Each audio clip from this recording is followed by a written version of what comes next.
Et ce matin, nous allons terminer la section que nous avons commencé à étudier ensemble. Et on s'arrêtera ce matin donc sur le verset 20. Matthieu chapitre 5, verset 20.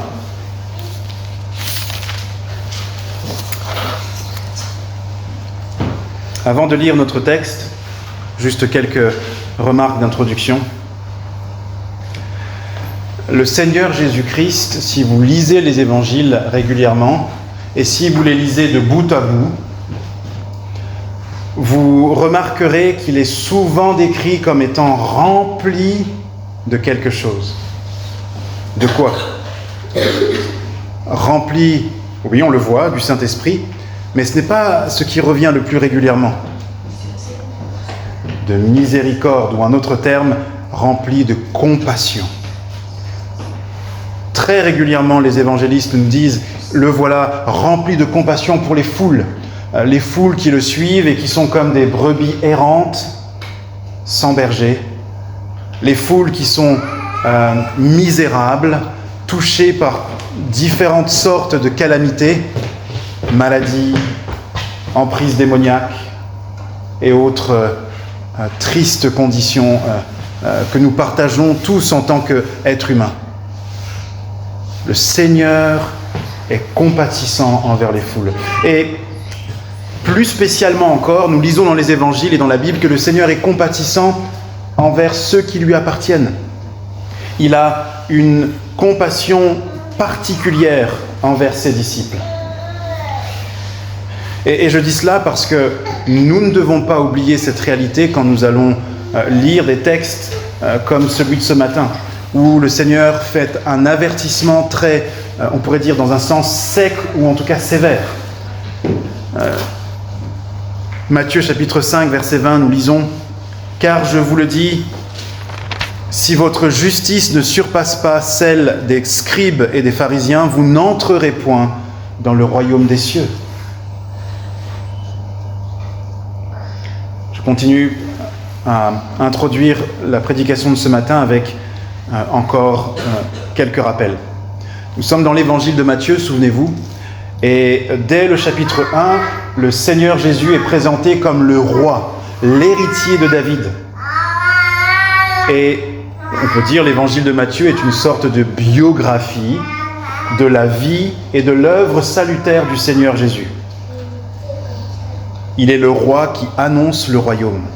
En faisant le bien, souvenez-vous, un bien incomparable, et en disant la vérité, une vérité incontestable. Mais la question se pose assez vite dans l'Évangile, comme nous l'avions vu, qui sont ceux qui entrent dans le royaume ? Qui sont finalement ceux qui reçoivent la bénédiction du roi ? La réponse est claire. Jésus prêche à la suite de Jean-Baptiste.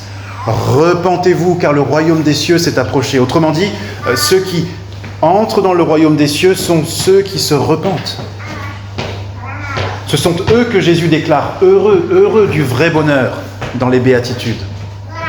Et par ce moyen et par son enseignement, le Seigneur Jésus veut nous aider à faire la différence entre ceux qui suivent Jésus de loin, la foule, qui suivent Jésus parce qu'ils ont reçu quelques bénédictions, quelques avantages, guérison des yeux, guérison de la surdité, guérison de quelques infirmités naturelles, ou certains qui ont été libérés de l'emprise d'un démon. D'autres vont suivre Jésus en foule parce qu'ils auront reçu du pain, et il leur dira « Je sais que vous ne me suivez pas parce que vous avez vu un signe », Jean chapitre 6, mais parce que vous avez mangé du pain. Et donc, le Christ, par son enseignement, essaye de nous aider à réaliser qu'il y a un bonheur plus grand que le bonheur d'avoir reçu quelques bienfaits de la part du Christ, des bienfaits temporaires, mais qui ne sauveront pas nos âmes. Car il est possible d'être un lépreux complètement guéri de sa lèpre, mais ensuite de s'éloigner de Jésus, comme l'ont fait les 9. Un seul est revenu rendre grâce au Seigneur Jésus. Et c'est celui-là qui, devant Dieu, a été justifié par sa foi et sa reconnaissance devant Dieu. Les béatitudes, donc, c'est l'introduction de ce grand sermon qu'on appelle le sermon sur la montagne. Et les commentateurs nous font remarquer que l'évangile de Matthieu est structuré en 5 grands discours du Seigneur Jésus, qui sont entrecoupés par des discours plus petits et des œuvres, notamment des miracles que le Seigneur accomplit. Et c'est intéressant de réaliser qu'il y a 5 grands discours que nous rapporte Matthieu volontairement dans son évangile. Évangile dont les premiers lecteurs étaient surtout en fait des Juifs. C'est pour ça que Matthieu a pas mal de focalisation sur les enseignements et les actes du Seigneur Jésus qui aideront les Juifs à comprendre, mais c'est lui notre Messie que nous attendons. À quoi vous fait penser 5 discours ? Ça devrait faire tilt, n'est-ce pas, si nous sommes des lecteurs assidus de l'Ancien Testament. 5 discours comme les 5 premiers livres de la Bible, tout à fait. Les 5 livres de Moïse qu'on appelle la Torah, la loi. Et Jésus-Christ est un enseignant à la suite de Moïse. Souvenez-vous de ce que Moïse dit dans Deutéronome 18. « Dieu vous enverra un prophète comme moi. » Et le Christ est un prophète comme Moïse, et même plus encore. Il accomplit des miracles comme Moïse. Il enseigne d'une façon autoritaire. Je dis ça dans un sens positif, c'est-à-dire que sa parole est l'autorité, comme Moïse. Mais à la différence de Moïse, Moïse n'était que le porte-parole de Dieu, un serviteur dans la maison, alors que Jésus, nous dit l'Épître aux Hébreux, n'est pas un serviteur simplement dans la maison de Dieu. Il est fils, il est héritier. Dans notre section, les versets 17 à 20, nous avons vu que le Seigneur Jésus nous parle de 3 choses. D'abord, de la relation qu'il entretient avec la loi. Et c'est ce que nous avons vu il y a plusieurs semaines. C'est une relation positive. C'est pour ça que le Seigneur Jésus dit « Ne pensez pas, ne croyez pas que je sois venu pour abolir la loi ou les prophètes. Je suis venu non pour abolir, mais pour accomplir. Car je vous le dis en vérité, tant que le ciel et la terre ne passeront point, il ne disparaîtra pas de la loi un seul iota ou un seul trait de lettre, jusqu'à ce que tout soit arrivé dans notre traduction ici, mais plus littéralement, accompli. Accompli. Le Seigneur Jésus donc a une bonne relation avec la loi, une relation positive. Et on avait vu que nous ne devrions pas, nous, avoir du coup un regard négatif concernant la loi de Dieu. Et pourquoi est-ce que le Seigneur fait cette précision ? Pourquoi est-ce qu'il vient nous indiquer cela ? On l'avait dit, souvenez-vous, mais après les béatitudes qui nous expliquent que c'est par grâce que nous entrons dans le royaume des cieux, parce que ce n'est pas le riche en esprit qui entre dans le royaume des cieux, mais celui qui reconnaît sa pauvreté spirituelle. Eh bien, nous pourrions être tentés de penser que la grâce exclut la loi, que la grâce vient contre les commandements de Dieu. Non, du tout. La grâce vient nous pardonner d'être des hors-la-loi, et la grâce vient nous donner la capacité, ensuite, de dire merci à Dieu en nous conformant à la loi. Merci Seigneur pour ton pardon et ton salut, et pour cette vie nouvelle. Et par la puissance du Saint-Esprit, tu me rends capable de ne plus être un hors-la-loi. N'est-ce pas ce que Paul dit dans Tite ? Vous n'avez pas besoin de tourner vos Bibles dans Tite, mais je vous lis rapidement un extrait dans l'épître de Paul à Tite. Écoutez comment la grâce de Dieu est décrite. Tite, chapitre 2, et je vais lire à partir du verset 11. Car la grâce de Dieu, source de salut pour tous les hommes, a été manifestée. Et écoutez ce que fait la grâce, verset 12. Elle nous enseigne à renoncer à l'impiété et aux convoitises mondaines et à vivre dans le siècle présent selon la sagesse, la justice et la piété. Autrement dit, la grâce de l'Évangile, la bonne nouvelle, ça n'est pas juste une grâce qui pardonne, mais c'est une grâce qui pardonne et une grâce qui sanctifie. On y reviendra un peu plus loin. Première chose, donc, le Seigneur Jésus a une relation positive avec la loi de Dieu, les commandements de Dieu. Et deuxième chose que nous avons vue dans ce texte, c'est qu'il appelle ses disciples à se responsabiliser, donc, par rapport à cette loi. Tel maître, tel disciple. Si le maître s'est conformé aux commandements de Dieu et les a même aimés, « Oh, combien j'aime ta loi » psaume 119. « Les commandements de Dieu sont droits, ils réjouissent le cœur » psaume 19. « Ma nourriture est de faire la volonté de celui qui m'a envoyé » Jean chapitre 4. C'est ainsi que le Seigneur parle. Alors ces disciples que nous sommes, que vous êtes, nous sommes appelés à entretenir une relation positive avec la loi. C'est notre responsabilité.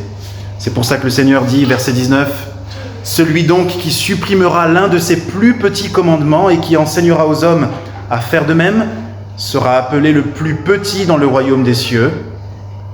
Mais celui qui les observera et qui enseignera à les observer, celui-là sera appelé grand dans le royaume des cieux. » Il est possible, ce texte nous l'enseigne, c'est ce qu'on avait vu, qu'un vrai disciple du Seigneur se trompe dans sa pratique des commandements de Dieu. C'est possible.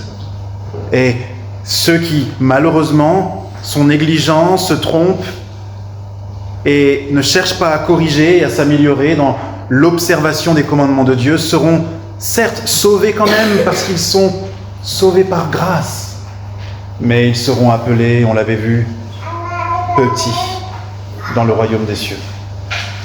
Mais à l'inverse, ceux qui prennent leurs responsabilités au sérieux et qui, par la grâce de Dieu et tout ce que Dieu nous a donné comme bénédiction spirituelle en Jésus-Christ, prennent au sérieux cet appel à marcher à la suite de Jésus,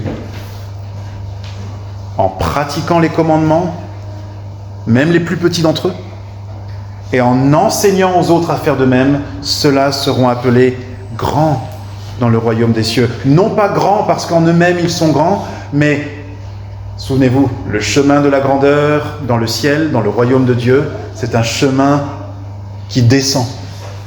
Le chemin de la grandeur, c'est un chemin qui descend. La grandeur, c'est de s'humilier docilement sous la souveraine autorité de Dieu et de dire « Oh Seigneur, tes commandements sont ma nourriture » et de prier que ta volonté soit. Que ta volonté soit faite. Que ta volonté soit faite, n'est-ce pas? Ce matin, nous allons voir le dernier des 3 volets que nous suggère ce texte. C'est le risque ou les risques d'annuler les commandements de Dieu. Verset 20 du chapitre 5. Les risques d'annuler les commandements de Dieu.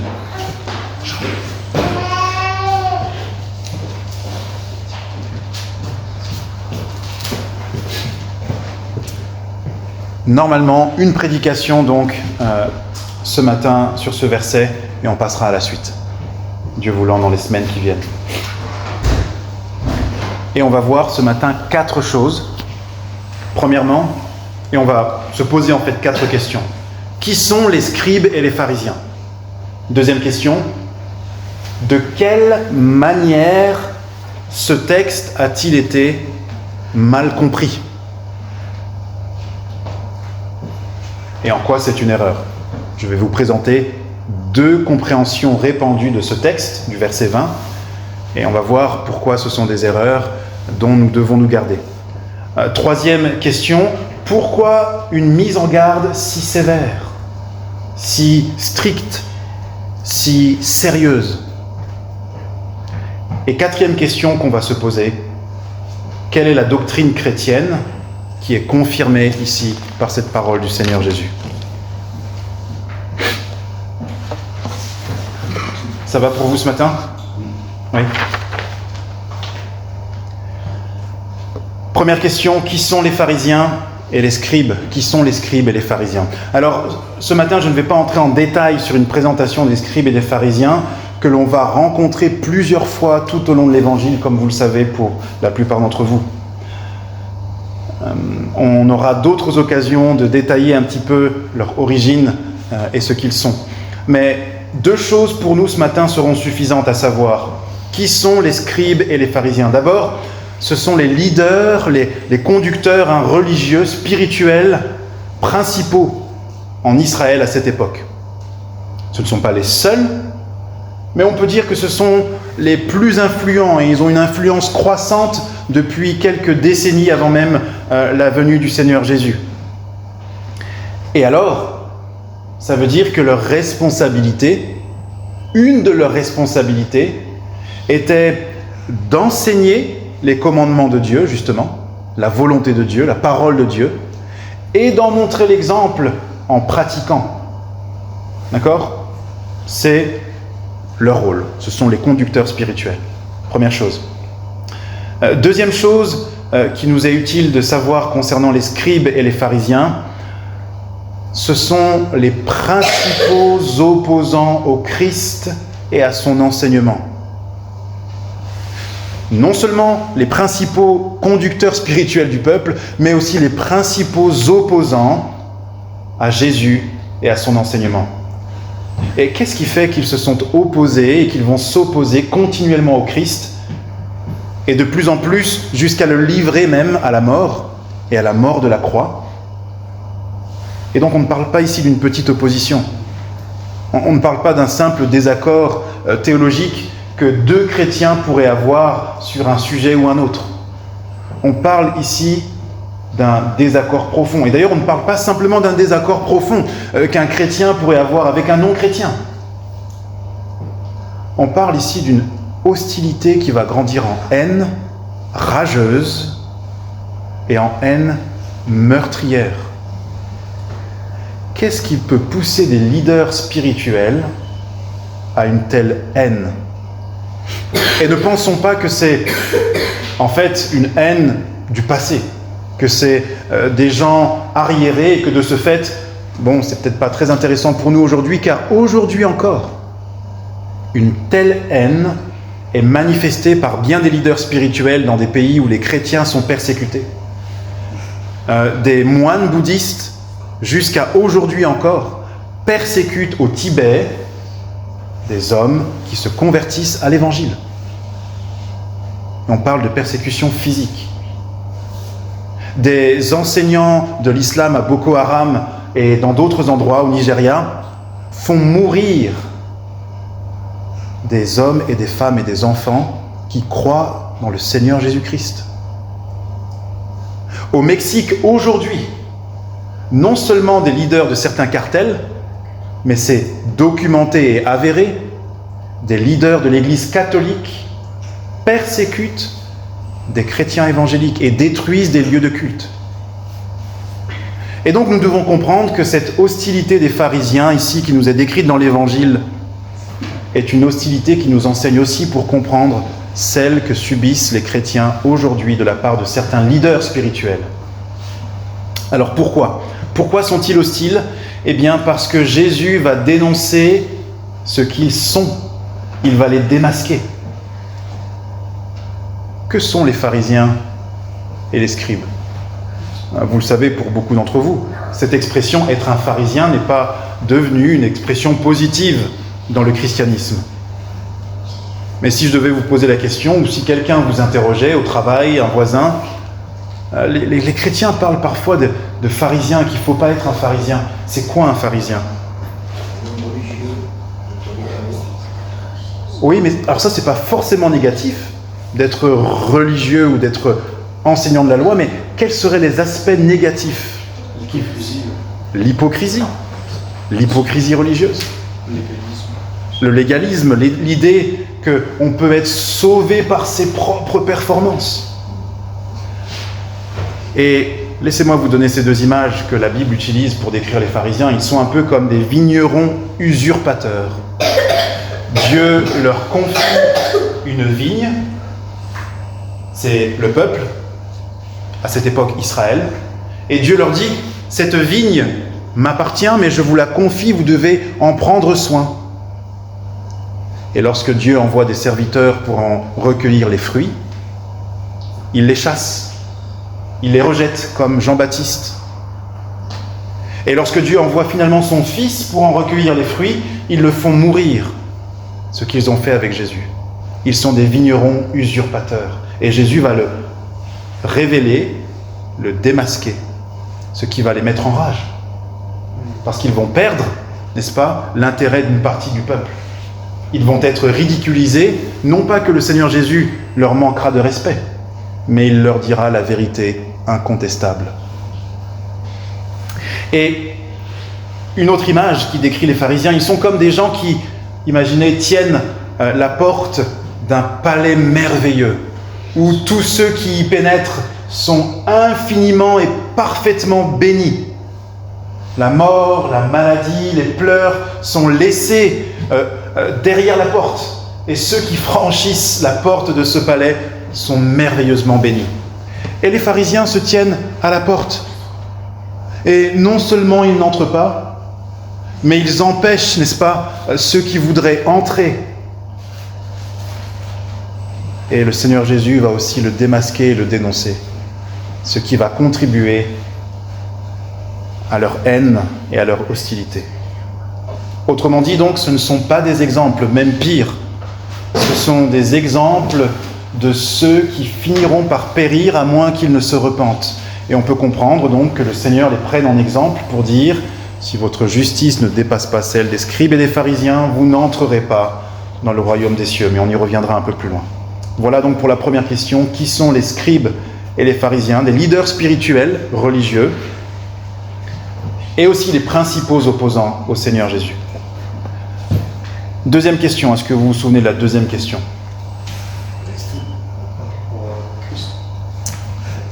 Pas par rapport au Christ, mais par rapport au verset 20.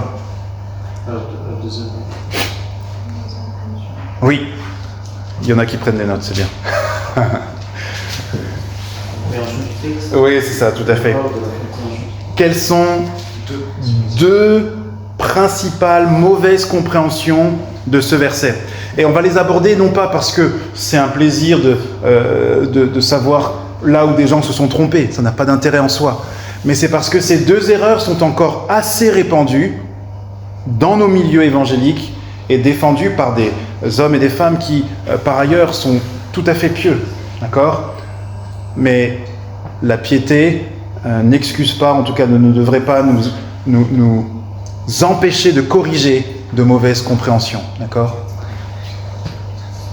Et cette question, donc, je l'ai dit, est intéressante pour nous parce que ces deux erreurs sont très répandues et le problème qu'elles posent, c'est que contrairement au Seigneur Jésus qui veut nous responsabiliser par rapport à la loi, ces deux erreurs ont tendance, je le crois, à déresponsabiliser en fait les chrétiens et on pourrait dire en quelque sorte de diminuer la confiance que les chrétiens ont dans la parole de Dieu pour qu'elle s'accomplisse dans leur vie. J'espère vous aider à comprendre où je veux en venir au fur et à mesure qu'on avance. Première erreur que je voudrais mentionner, c'est l'erreur qu'on appelle le dispensationalisme. Alors, un terme en beaucoup de syllabes, et si vous oubliez ce terme à la fin de cette prédication, vous n'avez rien oublié d'important, tant que vous comprenez l'idée. Dispensationalisme. Alors, le dispensationalisme, c'est un système ou une méthode d'interprétation qui consiste en fait à voir dans l'ensemble de la Bible plusieurs périodes, dispensation. Jusque-là, nous ne serions pas forcément en opposition à ça. Mais en fait, là où le bas blesse, là où le problème vient, c'est que les dispensationalistes expliquent qu'il y a eu dans ces différentes périodes différents moyens de salut. Le salut a toujours été par la foi, disent-ils, mais l'objet de la foi n'a pas toujours été le même. Il fallait à telle époque croire telle promesse pour être sauvé. À telle autre époque, c'était la foi dans telle ou telle chose. À telle autre époque, la foi en ceci et cela. Et à notre époque, l'époque du Christ, la foi donc dans l'Évangile. Le problème de cette compréhension ou interprétation, c'est que les dispensationalistes vont faire, pour certains textes, une séparation hyper nette entre Israël, l'ancien peuple de Dieu, et l'Église, le peuple de la Nouvelle Alliance. Et dans leur compréhension du Sermon sur la montagne, écoutez bien, ils disent que les commandements et l'enseignement du Sermon sur la montagne ne concernent pas les chrétiens, les membres de la Nouvelle Alliance, mais ne concernent que les Juifs, et en particulier les Juifs qui se convertiront à l'Évangile à la fin des temps. Autrement dit, nous ne sommes pas concernés, d'après eux, lorsque le Seigneur dit « Si quelqu'un te gifle sur la joue droite, tends lui aussi l'autre ». Nous ne sommes pas concernés par un ensemble, en fait par l'ensemble du Sermon sur la montagne, pour faire simple. Et donc vous comprenez très bien pourquoi cette lecture, je dis, est un problème et qu'elle nous déresponsabilise, c'est le risque par rapport à certains commandements de la loi de Dieu. Je le redis, les dispensationalistes croient dans le même évangile que nous. Ce sont des frères, c'est la famille, c'est un débat interne, mais qui a quand même des implications importantes. Ce n'est pas parce que ce sont de vrais chrétiens, et certains d'entre eux plus pieux que nous tous rassemblés, que nous ne devons pas émettre un avertissement par rapport à un enseignement qui est erroné. De toute évidence, si le sermon sur la montagne ne me concerne pas en tant que chrétien, il y a bien des commandements et des exigences de Dieu que je ne vais pas observer. Voilà pour le dispensationalisme, cette première erreur dont nous devons nous garder. La deuxième erreur, alors je ne sais pas si elle a un nom particulier, mais j'ai appelé ça l'interprétation évangélique contemporaine, parce qu'elle est finalement assez récente. Non pas qu'elle n'a pas eu des formes anciennes, mais dans sa forme actuelle, elle est assez récente, et elle dit ceci: la justice des pharisiens est une justice énorme, parce que les pharisiens, on le voit dans l'Évangile, c'était des gens très rigoristes sur certains sujets.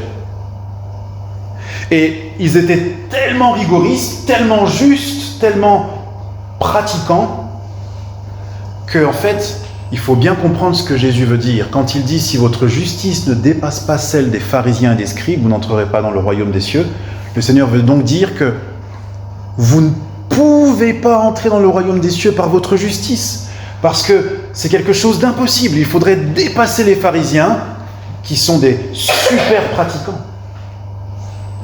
Et ces frères évangéliques nous disent donc que le sermon sur la montagne a pour but de nous montrer que nous ne sommes pas capables, en tant qu'êtres humains, d'accomplir une justice suffisante, et nous avons donc besoin de l'Évangile, besoin de la grâce.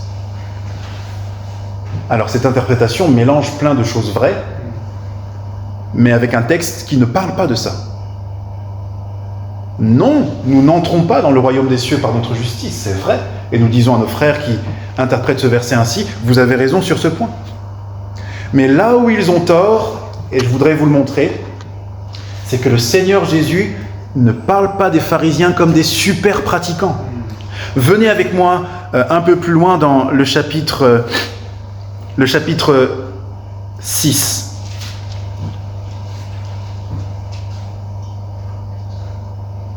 Est-ce que vous savez à quoi ressemble la piété des pharisiens? Verset 2. Verset 1 même. « Gardez-vous de pratiquer votre justice devant les hommes, pour en être vus. Autrement, vous n'aurez point de récompense auprès de votre Père qui est dans les cieux. Lors donc que tu fais l'aumône, ne sonne pas de la trompette devant toi comme le font les hypocrites. » Verset 5. « Lorsque vous priez, ne soyez pas comme les hypocrites qui aiment à prier debout dans les synagogues, et au coin des rues pour être vus des hommes. etc., etc. Et est-ce que vous savez ce que le Seigneur Jésus, ou plutôt qui sont ceux que le Seigneur Jésus appelle hypocrites? Venez avec moi au chapitre 23 dans Matthieu.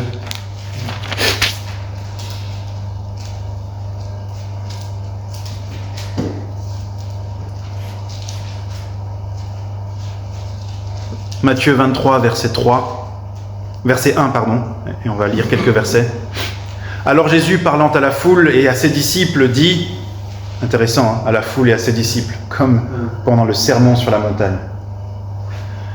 Les scribes et les pharisiens sont assis dans la chaire de Moïse, c'est-à-dire ils sont les responsables religieux, ils vous interprètent Moïse, ils vous enseignent. Faites donc et observez tout ce qu'ils vous disent, sous-entendu dès lors que c'est conforme à la parole de Dieu, mais n'agissez pas selon leurs œuvres, car ils disent et ne font pas. Et quand le Seigneur Jésus va s'adresser aux pharisiens un peu plus loin, écoutez ce qu'il leur dit, par exemple, verset 13.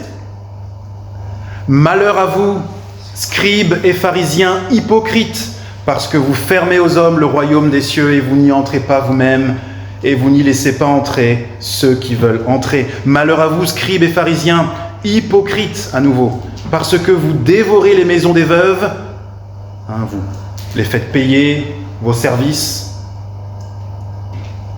et que vous faites pour l'apparence de longues prières. À cause de cela, vous serez jugés plus sévèrement, etc., etc. » Et donc, j'espère que vous voyez avec moi que le Seigneur Jésus n'est pas en train de désigner les pharisiens dans chapitre 5 comme étant des pratiquants hors normes pour enseigner, en fait, vous avez besoin d'une justice encore plus hors norme.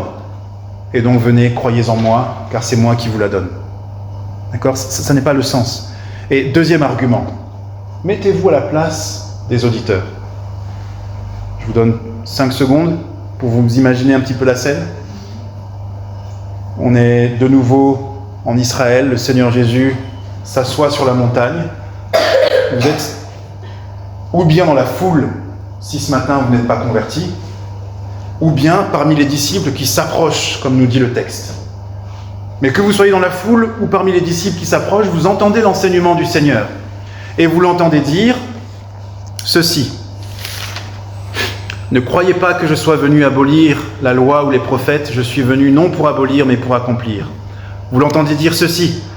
« Car je vous le dis, si votre justice ne surpasse pas celle des scribes et des pharisiens, vous n'entrerez pas dans le royaume des cieux. » Vous l'entendez dire ceci plus loin. « Si donc tu présentes ton offrande à l'autel, et que là tu te souviennes que ton frère a quelque chose contre toi, laisse là ton offrande devant l'autel, et va d'abord te réconcilier. » Un peu plus tard, il dira cela. « En priant, ne multipliez pas de vaines paroles comme les païens qui s'imaginent qu'à force de paroles, ils seront exaucés. Ne leur ressemblez pas. » Si l'interprétation de nos frères évangéliques est juste, voilà ce que vous auriez dû comprendre en entendant ces paroles. Ah, oui, le Seigneur nous dit de faire tout ça, mais en fait, il ne s'attend pas vraiment à ce qu'on le fasse. Il veut nous montrer que nous ne sommes pas capables de le faire, nous, ses disciples. Vous voyez un peu l'absurdité de l'interprétation ? Le Seigneur dira dans Luc chapitre 6 de mémoire, « Pourquoi m'appelez-vous Seigneur, Seigneur, et ne faites-vous pas ce que je vous dis ?» Ce reproche n'aurait aucun sens si le Seigneur n'attendait pas de ceux qui ont reçu la grâce de la repentance de produire des fruits qui confirment cette repentance. Et alors donc, nous pouvons affirmer, et vous pouvez affirmer, quand vous lisez le Sermon sur la montagne, « Oh, le Seigneur est en train de m'enseigner l'éthique de son royaume. Il m'enseigne comment vivre la belle vie, la vraie vie, la vie bénie. » Et je crois que c'est une manière de lire le Sermon sur la montagne beaucoup plus positive et enthousiasmante. Ça marche pour cette deuxième question sur les 2 erreurs, du coup ? Passons à la troisième question. pourquoi une mise en garde si sévère? Pourquoi une mise en garde si sévère? Pourquoi est-ce que je dis que ça paraît une mise en garde sévère? Parce que ça contraste avec les béatitudes, n'est-ce pas? Juste avant, alors il y a eu effectivement le sel de la terre et la lumière du monde entre les deux, mais on a les béatitudes pas loin. Heureux les pauvres en esprit, car le royaume des cieux est à eux. Heureux les affligés, car ils seront consolés. Heureux, etc., ceux qui ont faim et soif de la justice, car ils seront rassasiés, etc., etc. Réjouissez-vous, dit le Seigneur, verset 12, et soyez dans l'allégresse, quand vous serez même persécutés à cause de mon nom. Et il y a ensuite, un peu plus loin, cet avertissement. Vous risquez de ne pas entrer dans le royaume des cieux, autrement dit, de périr. Vous risquez l'enfer si votre justice ne dépasse pas celle des scribes et des pharisiens. Pourquoi une mise en garde donc si solennelle, si sérieuse?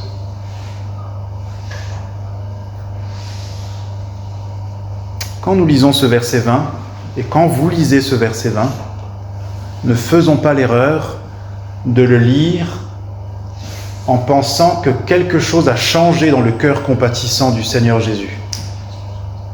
Il prononce les béatitudes avec compassion et amour. Puis, lorsqu'il donne cet avertissement, c'est le même cœur compatissant et le même amour qui le porte à dire ces choses. Et cette première clé ici que je vous donne est indispensable si nous voulons facilement profiter des bienfaits des avertissements paternels de notre Dieu et Père, des avertissements fraternels de notre frère aîné, le Christ Jésus, des avertissements sanctifiants de l'Esprit de Dieu qui parle à nos consciences. N'oublions pas que c'est ce même Dieu d'amour qui parle ici. Et Dieu ne cesse pas d'aimer, il ne cesse pas d'être le Dieu rempli de bonté lorsqu'il avertit. Ça marche? Vos pères, pour ceux qui ont grandi avec un père, vous ont, et pour les enfants parmi nous c'est très actuel, vos pères, nos pères, nous ont avertis de certains dangers. Alors en grandissant, on peut estimer que peut-être sur cet aspect ou sur ce point, oui, on n'a pas le même avis. Mais nous ne doutons pas, n'est-ce pas, que beaucoup de ces avertissements ont été donnés non pas parce que nos pères nous détestaient ou étaient en soi fâchés contre nous, mais parce que autant qu'ils ont pu nous aimer, cet amour les a portés à se préoccuper de notre bien et à nous mettre en garde contre des pratiques, des chemins, des choses nuisibles pour nous. Dieu est-il un père moins performant que nos pères? Que nous qui sommes pères? Non, Dieu est bien meilleur. Si méchants comme nous le sommes, nous savons donner de bonnes choses à nos enfants, combien plus le Père Céleste sait nous donner de bonnes choses, n'est-ce pas? Et donc, on n'a toujours pas répondu à la question, n'est-ce pas? Pourquoi un avertissement si sévère? Laissez-moi vous proposer deux raisons assez simples, il me semble. D'abord, un avertissement sévère correspond à un danger sévère. Un avertissement sévère correspond à un danger sévère. Le Seigneur le dit, car je vous le dis, si votre justice ne surpasse pas celle des scribes et des pharisiens, vous n'entrerez point dans le royaume des cieux. Or, que signifie le fait de ne pas entrer dans le royaume des cieux? C'est clairement l'enfer. C'est clairement la géhenne. Dans Luc, au chapitre 6, versets 24 et 26, on n'est pas obligé de tourner, mais écoutez, Luc nous rapporte, alors les commentateurs ne sont pas d'accord, certains pensent que Luc nous rapporte le même moment, le même discours, avec des précisions en plus, D'autres pensent que le Seigneur Jésus a prononcé ce discours à un autre moment. Je suis plutôt incliné dans ce sens-là. Mais regardez quand le Seigneur Jésus, dans Luc chapitre 6, redit des béatitudes. Luc nous donne une précision. Après les béatitudes viennent les malédictions. Écoutez. Donc, vous connaissez, hein ? Heureux vous qui êtes pauvres, car le royaume des cieux est à vous. Heureux vous qui avez faim maintenant, car vous serez rassasiés, etc. Puis, mais malheur à vous, riches, car vous avez votre consolation. Malheur à vous qui êtes rassasiés, car vous aurez faim. Malheur à vous qui riez maintenant, car vous serez dans le deuil et dans les larmes. Malheur lorsque les hommes diront du bien de vous, car c'est ainsi qu'agissait leur père à l'égard des faux prophètes. Autrement dit, ne pas entrer dans le royaume des cieux, c'est synonyme de ne pas être béni par la grâce de Dieu. Or, ne pas être béni par la grâce de Dieu, c'est être donc sous la malédiction condamnante du Dieu de l'univers qui est le juge aussi des vivants et des morts. Et en ce sens, il est évident que ne pas entrer dans le royaume des cieux, c'est synonyme de périr sous la colère éternelle de Dieu. Ça n'est pas une petite chose, au point que l'Épître aux Hébreux nous dit « C'est un grand malheur de tomber entre les mains du Dieu en colère. » C'est un grand malheur de tomber entre les mains du Dieu en colère. Le Seigneur Jésus nous dit même, pour nous aider à comprendre le danger de l'enfer, il vaut mieux pour nous que l'on attache à notre cou une pierre de plusieurs tonnes et qu'on nous jette dans le fond de la mer avec la pierre de plusieurs tonnes attachée à notre cou, plutôt que de commettre un péché contre un de ces plus petits qui croient dans le Seigneur Jésus.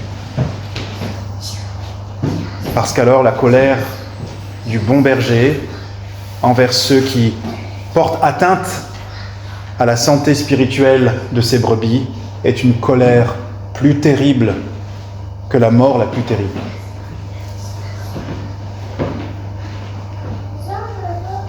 Chers amis, si ce que vous entendez maintenant vous fait intérieurement trembler, alors vous avez un bon sens. Vous êtes des personnes logiques. Et c'est une bonne réaction de trembler lorsque nous entendons ces choses. Et j'ajoute ceci.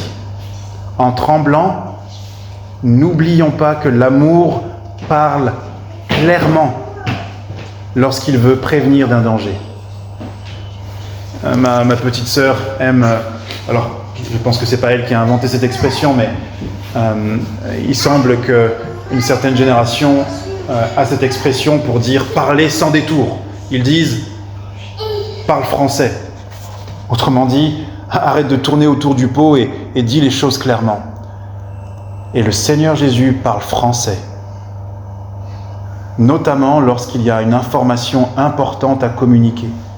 Si votre justice ne dépasse pas celle des scribes et des pharisiens, vous n'entrerez pas dans le royaume des cieux. À grand danger, ou plutôt, oui, à grand danger, grand avertissement. Ça marche ? Deuxième raison pour laquelle je crois que le Seigneur met en garde de façon solennelle, sévère, grave, c'est parce qu'il y a un vrai risque pour ceux qui se disent disciples. Un risque d'illusion. Pour rappel, souvenez-vous qu'il y a ceux dans le royaume des cieux qui seront appelés petits. Ce sont ceux qui auront, par ignorance parfois, et aussi par négligence, trafiqué un peu les commandements de Dieu. Des personnes vraiment converties, de vrais disciples, parce qu'ils sont disciples par grâce, mais qui auront négligé l'appel à la sanctification, l'appel à suivre Jésus, et auront un peu trafiqué avec certains commandements, s'estimant en mesure de ne pas en pratiquer certains, et aussi enseignant à d'autres de ne pas les pratiquer sous prétexte que ce sont des petits commandements. Mais réfléchissez avec moi. N'est-il pas vrai que plus un disciple va être négligent par rapport à l'obéissance à Dieu, plus il va ressembler, il y a une ligne de démarcation entre les disciples et les pharisiens, mais plus je néglige les commandements, plus je m'approche de cette ligne de démarcation. Et plus je m'approche de cette ligne de démarcation, plus finalement je ressemble à un pharisien et à un scribe. Et alors à ce moment-là, la question est légitime. Peut-être, suis-je un pharisien, un scribe? Vous comprenez la logique? L'illusion est possible. Tout ce qui brille n'est pas, vous connaissez l'expression, de l'or. Tout ce qui brille n'est pas de l'or. Tout ce qui professe Jésus est mon Seigneur n'est pas forcément un disciple authentique. Et tout comme le diable sait, d'après ce que la parole nous enseigne, se déguiser en ange de lumière, les faux convertis, les faux repentants peuvent aussi extérieurement apparaître comme de vrais croyants. Le contexte est clair à ce sujet. Dans le Sermon sur la montagne, le Seigneur termine comment cette prédication? Vous connaissez ce texte, venez avec moi dans le chapitre 7, s'il vous plaît.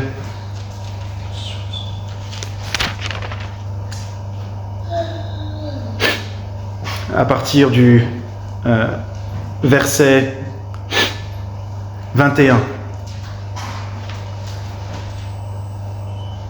Juste avant, le Seigneur dit qu'on reconnaît un arbre à ses fruits.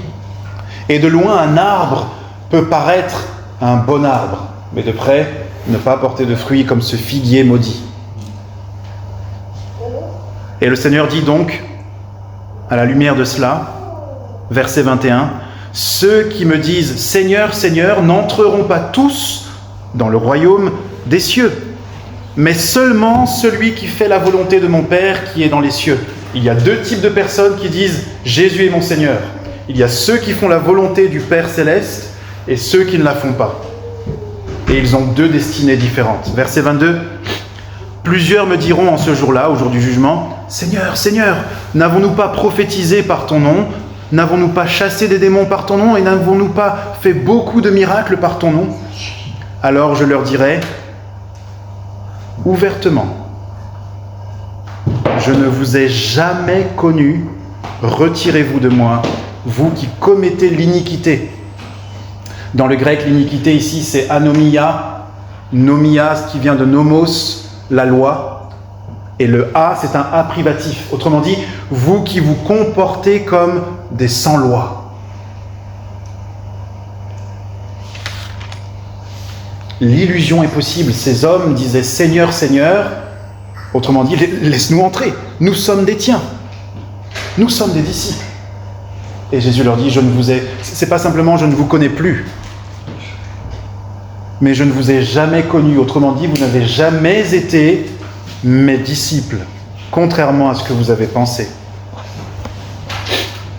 Je ne vais pas lire ce texte, mais si vous prenez des notes, 2 Timothée chapitre 3, Paul nous parle qu'à la fin des temps, beaucoup d'hommes auront l'apparence de la piété, mais en renieront ce qui en fait la force. Et dans le contexte du chapitre 3, ce qui en fait la force, c'est la parole de Dieu, justement. Ils renieront par leurs actes et leurs œuvres la parole de Dieu.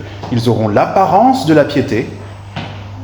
Comme le Seigneur Jésus le dit, certains d'entre eux feront même de longues prières pour l'apparence.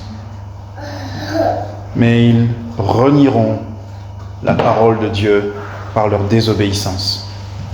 Oui, il viendra un temps où les hommes ne supporteront plus la saine doctrine, mais ayant les oreilles qui démangent d'entendre des choses agréables, nous dit Paul, ils se donneront toute une foule d'enseignants conformes à leurs désirs, qui leur diront ce qu'ils veulent entendre.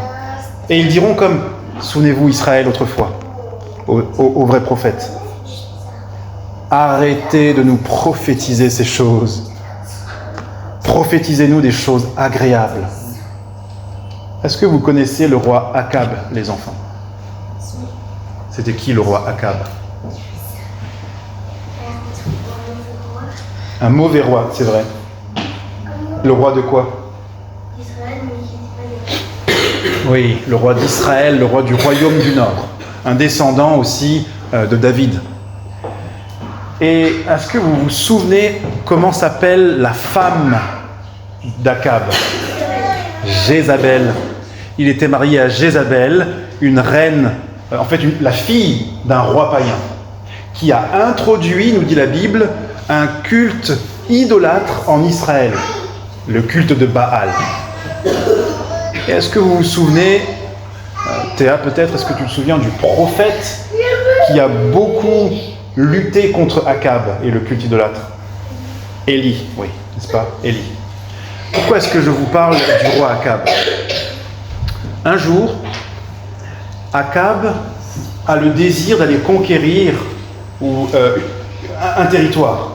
De mémoire, je crois que c'est un territoire qui anciennement avait appartenu à Israël et qui avait été conquis par des ennemis, et Akab a le désir d'aller récupérer ce territoire. Alors il va appeler à l'aide le roi de Juda, un roi pieux, Josaphat. Et il lui propose d'aller en guerre avec lui, et Josaphat accepte.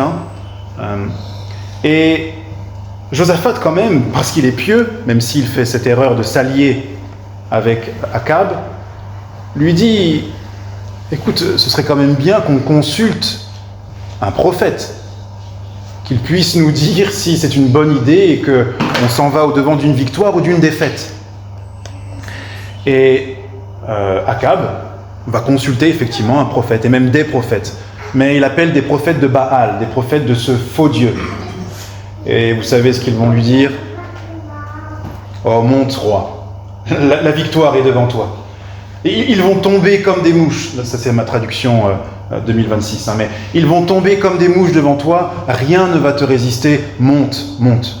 Alors tu sais, et d'ailleurs un va même mimer, pour pousser un peu à l'extrême cette prophétie. Il va mettre un casque sur sa tête avec des cornes et va dire: voilà, ce casque en gros représente ta victoire, et un peu comme le taureau domine ses adversaires avec ses cornes de puissance. Toi aussi, Akab, tu vas dominer tes adversaires. Alors, Josaphat, qui est pieux, je l'ai dit, sait bien comment ça fonctionne. Et il lui pose la question à Akab, à l'autre roi, il lui demande: est-ce qu'il n'y a aucun prophète de l'Éternel dans ton royaume? Aucun prophète de Yahvé? Autrement dit, je n'ai pas trop confiance dans ces prophètes idolâtres. Des illusionnistes, effectivement, oui. Et est-ce que vous savez ce que Akab va répondre? Et c'est là que je veux en venir. Écoutez bien ce que Akab dit. Oui, il reste bien un prophète de l'Éternel, mais je le déteste. Et il l'explique pourquoi. Parce qu'il ne prophétise jamais rien de bien à mon sujet. Et il l'a mis en prison. Et Josaphat va lui dire: oh, ne parle pas comme ça, mais fais-le venir. Oui, lorsque nous n'avons que l'apparence de la piété, nous ne pouvons pas aimer le Seigneur et les choses du Seigneur d'un cœur sincère. Et donc nous ne pouvons pas aimer les commandements du Seigneur d'un cœur sincère. C'est donc un mauvais calcul et un jeu dangereux de se dire: je vais faire le minimum, je vise le minimum en tant que disciple, car plus je vise le minimum, plus je ressemble aux scribes et aux pharisiens. Et plus il y a de chances peut-être en fait que je sois un scribe et un pharisien. Que j'ai cru être un disciple, mais qu'en fait, ce que l'avenir révèle, lorsque le plumage tombe, c'est que je suis un pharisien. J'ai peut-être fait croire que j'étais un cygne, parce que je me suis maquillé, déguisé avec des plumes de cygne. Mais au fur et à mesure que je m'agite, que je bats des ailes, que j'essaye de me faire voir, ce plumage tombe et j'apparais en fait n'être qu'un vil poulet, n'est-ce pas? Je le dis ici peut-être d'une façon qui vous fait sourire pour que l'image vous reste en tête, mais un poulet ne sera jamais un cygne. Ça marche? Il peut faire illusion peut-être un temps, mais il ne sera jamais un cygne. Alors peut-être prenez le canard si ça marche mieux, parce que vous me direz peut-être que le poulet ne va pas faire illusion longtemps, il ne peut pas aller sur l'eau, mais prenez l'animal qui vous convient d'ailleurs, d'accord? Nous ne pouvons pas faire illusion longtemps. Non, la Bible nous appelle à viser une conformité au Christ. Souvenez-vous ce qu'on a lu dans 1 Jean. Celui qui a l'espérance de le voir se purifie afin d'être pur comme lui-même est pur. C'est la preuve ultime, c'est le fruit de la repentance, le fruit des béatitudes. Et on va passer à la dernière question dans un instant, mais réfléchissez avec moi un petit peu. Comment quelqu'un peut vraiment croire qu'il est béni de cette bénédiction? Heureux les affligés, souvenez-vous, pour leurs péchés, heureux les affligés car ils seront consolés, mais ensuite vivre une vie qui se vautre dans la boue du péché. Est-ce que cette personne a vraiment été affligée divinement, spirituellement, attristée de son péché? Heureux ceux qui ont faim et soif de justice. Et voilà que quelqu'un se dit disciple, ça veut dire libéré de la domination du péché. Mais quand on regarde sa vie, il ne cherche pas le royaume des cieux et sa justice. Alors, est-ce qu'il a vraiment faim et soif de justice? Vous comprenez comment les béatitudes elles-mêmes suggèrent que la personne heureuse du vrai bonheur a un type de vie différent des autres. Venons-en à la 4e et dernière question. Vous êtes encore avec moi? J'irai un peu plus vite sur cette dernière question. Quelle doctrine est confirmée ici dans ce texte? La doctrine qui est confirmée, c'est la doctrine de la sanctification progressive. Hébreux chapitre 12, verset 14. Recherchez la paix avec tous et la sanctification sans laquelle personne ne verra le Seigneur.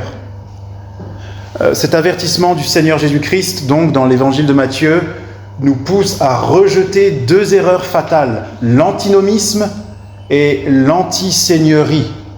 La deuxième expression n'est pas vraiment, je l'invente comme ça, mais vous allez comprendre qu'elle décrit en fait un mot qui existe en anglais mais pas en français.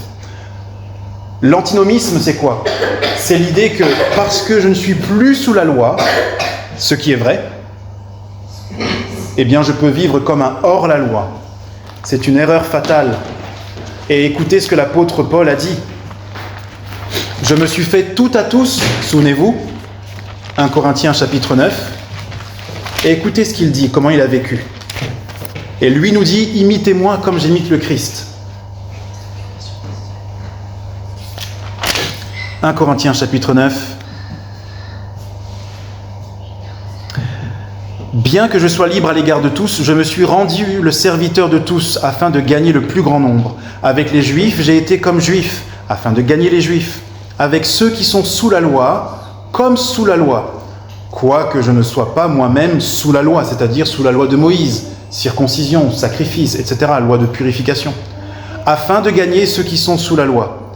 Avec ceux qui sont sans loi, comme étant moi-même sans loi. Quoique je ne sois point sans la loi de Dieu, étant sous la loi de Christ. En gros, ce qu'il veut dire par là, c'est que tout ce qu'il m'était possible de faire, en restant fidèle à Dieu, mais tout ce qu'il m'était possible de faire pour enlever des obstacles à ceux qui ne sont pas chrétiens, des obstacles inutiles, pour les aider à venir à la foi, je l'ai fait. Si j'ai dû renoncer à manger certaines viandes, quand j'allais voir certaines personnes, je le faisais. Si j'ai dû pratiquer certaines lois de Moïse qui ne sont plus nécessaires aujourd'hui, mais pour éviter que certains juifs aient du mal à entendre la bonne nouvelle de l'Évangile, je l'ai fait. Vous comprenez l'idée? Mais il dit, bien que je ne sois pas sans loi, je suis sous la loi de Christ. Si vous êtes chrétien ce matin, vous êtes sous la loi de Christ. Mais cette loi n'est pas un fardeau, parce que son joug est léger, son fardeau est facile. Notre Seigneur Jésus qui nous conduit est doux et humble de cœur. Il est celui qui ne viendra pas éteindre le petit lumignon qui fume. Il connaît nos faiblesses, nos infirmités, et il nous dit même « Ma puissance s'accomplit dans ta faiblesse ». N'ayons pas un regard négatif sur les commandements du Seigneur. Ils sont bons pour nos âmes. Et enfin, rapidement, le rejet de l'anti-seigneurie. Il y a cet enseignement très répandu dans pas mal de nos églises évangéliques, même si cet enseignement est en train de diminuer, de disparaître, mais c'est l'anti-seigneurie. C'est l'idée que quelqu'un pourrait vraiment avoir Jésus pour son sauveur personnel, mais que plus tard, il faudra qu'il fasse de Jésus son Seigneur. Et peut-être que ça n'arrivera jamais sur cette terre. Il a été sauvé, pardonné de ses péchés. Sa vie est exactement comme avant pendant des années. Mais cet enseignement nous dit qu'on ne doit pas remettre en question son salut s'il dit qu'il a cru dans le Seigneur Jésus. Il faut juste l'aider à faire de Jésus maintenant son Seigneur. Jésus est son sauveur, mais pas encore son Seigneur. Et cet enseignement est basé sur des textes mal compris de la Bible. La Bible n'enseigne pas du tout cela. Pas du tout cela. Jésus est sauveur et Seigneur de tous ceux qui se convertissent. Et nous devons croire par la foi qu'il nous est possible d'obéir à Dieu, parce qu'en Jésus-Christ, il nous a donné tout ce qui est nécessaire à la vie et à la piété. Amen. Que Dieu bénisse sa parole et nous aide et nous bénisse dans le chemin d'obéissance. Prenons un temps